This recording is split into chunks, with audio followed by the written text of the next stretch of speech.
America কি সত্যি ইরানের কাছে যুদ্ধে হেরে গিয়েছিল, তাও আবার 24 বছর আগে? 2002 সালে আমেরিকা তৈরি করেছিল ওয়ার্ল্ডের সবথেকে বড় ওয়ার গেম। নাম ছিল মিলেনিয়াম চ্যালেঞ্জ 2002। 1000 কোটি টাকার খরচ, 17টি original military base, super computer, সব মিলিয়ে একদম আসল যুদ্ধের মতো। ইরানের কমান্ডার হিসেবে রাখা হয় একজন রিটায়ার্ড ইউএস জেনারেল, পল ভ্যান রিপার।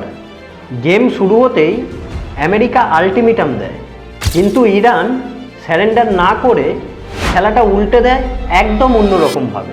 তারা হাইটেক বাদ দিয়ে ব্যবহার করে low-tech, motorbike courier, light signal, এমনকি মসজিদের লাউডস্পিকার। একসাথে মিসাইল, ড্রোন এবং কামিকাজে বোট অ্যাটাক। মাত্র 10 মিনিটে আমেরিকান নৌবাহিনী গেমে ধ্বংস। আজকের এই রিয়েল ওয়ারে আবার সেই স্ট্র্যাটেজি দেখা যাচ্ছে। তাহলে কি ইতিহাস আবার রিপিট হবে? এই তথ্যটা 90% মানুষ জানে না, তাই এই ভিডিওটা শেয়ার করে অবশ্যই সকলকে জানার সুযোগ করে দিন।